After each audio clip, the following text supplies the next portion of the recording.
আজকের ভিডিওর মাঝে আপনারা দেখাইমু শ্রী শ্রী কৃষ্ণ চৈতন্য মহাপ্রভুর বাড়ি। চৈত্র মাসের প্রথম রবিবারে গিয়ে আমরা কিতা কিতা দেখলাম আর কিতা কিতা করলাম সবকিছু দেখাইমু আজকের ও ভিডিওর মাঝে। হ্যালো গাইস, আমি অসীম আর আপনারা দেখরা অসীম দাস ব্লগ। আজকে আমরা যাইলাম শ্রী শ্রী কৃষ্ণ চৈতন্য মহাপ্রভুর বাড়ি। আজকে আমরা দুইটা বাইকে যাইলাম, 4 জন। বাবুইরে আমরা লোকে নিচি না করি, তাই কিন্তু খুব কান্নাকাটি করে। সকাল 11:41 কিন্তু আমরা রওনা দিছি সিলেট থাকি। আজকে মহাপ্রভুর বাড়িতে যাওয়ার প্ল্যানটা হয়েছে হুটহাট করি। গতকালকে রাত্রে আমার হঠাৎ করে মনে হয়েছে আজকে হইল গিয়া চৈত্র মাসের প্রথম রবিবার, আর চৈত্র মাসের প্রতি রবিবারে কিন্তু ওই জায়গার মাঝে কীর্তন হয়। তারপরে সাথে সাথে আমি লিঙ্কন মামারে ফোন দিছিলাম, তার ফোনের ডাটা অফ থাকার কারণে তার লগে আর যোগাযোগ করতাম পারছিলাম না। তারপরের দিন মেশোর লগে মাতি আমরা যাত্রাটা শুরু করি 11:41। এখন আমি আছি গোলাপগঞ্জ, আর গোলাপগঞ্জ থেকে আমার ঢাকা দক্ষিণের রাস্তায় যাওয়া লাগবো। একটা কথা আমি খুব বেশি বিশ্বাস করি, ভগবানের আজ্ঞা না হইলে কোনো জায়গায় যাওয়া যায় না। হাজার চেষ্টা করিয়াও কিন্তু যাওয়া সম্ভব নয়, একটা না একটা সমস্যা দেখা দিব। সো কথা কইতে কইতে কিন্তু ওখান আইছি আমি ঢাকা দক্ষিণ বাজারও।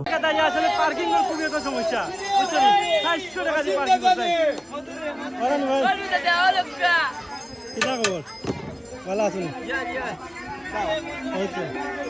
এখন আমরা দর্শন করবো শ্রী চৈতন্য মহাপ্রভুর পিতা জগন্নাথ মিশ্রর পৈতৃক নির্বাস, মানে শ্রী চৈতন্য মহাপ্রভুর দাদার বাড়ি। 48টা সিঁড়ির ধাপ পারইয়া এখন আমরা টিল্লার উপরে উঠছি। প্রতি বছর চৈত্র মাসের প্রতি রবিবারে এই জায়গার মাঝে অনেক ভক্ত আইন বাংলাদেশের বিভিন্ন প্রান্ত থাকি, আর শুধু বাংলাদেশ নাই, ভারত থাকিও অনেক ভক্ত আইন ওই জায়গার মাঝে। আর এখন যে সিঁড়িটা আপনারা দেখতে পাররা, ও সিঁড়ির বয়স 600 বছরেরও বেশি, অনেকে ধারণা কররা। এখন আমরা মেইন বাড়িতে গিয়ে ঢুকমু, আর ও বাড়ির ছোট্ট করে একটা ইতিহাস আপনার লগে শেয়ার করি। শ্রী চৈতন্য মহাপ্রভুর পিতা জগন্নাথ মিশ্রর পৈতৃক নির্বাস ছিল ঢাকা দক্ষিণে। তিনি শৈশবে এখানে বসবাস করতেন। পরে তিনি বিদ্যার জন্য নবদ্বীপে চলে যান এবং সেখানে স্থায়ীভাবে বসবাস শুরু করেন। মহাপ্রভুর জন্ম হয় 1886 খ্রিস্টাব্দে নবদ্বীপে, তবে তার বংশীয় শিকড় ঢাকা দক্ষিণেই রয়ে যায়, তাই এই স্থানটি আদিবিটা হিসাবে সম্মানিত। ঢাকা দক্ষিণ শ্রী চৈতন্য মহাপ্রভু কিন্তু একবার আইসলা। সন্ন্যাস গ্রহণের পর শ্রী চৈতন্য মহাপ্রভু তার মায়ের নির্দেশে ঢাকা দক্ষিণ আসেন এবং এখানে তার দিদিমার সাথে সাক্ষাৎ করেন। এই ঘটনাকে কেন্দ্র করে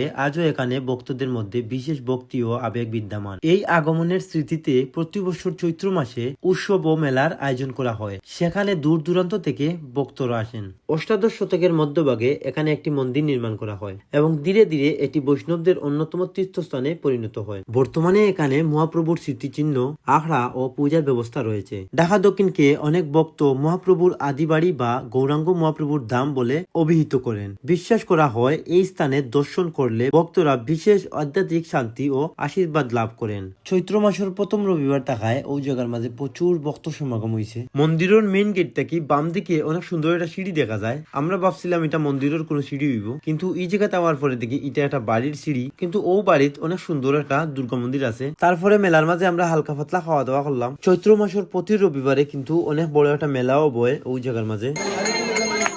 জয় শ্রী কৃষ্ণ চৈতন্য প্রভু নিত্যানন্দ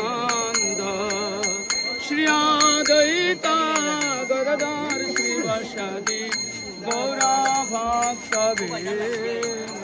জয় শ্রী কৃষ্ণ।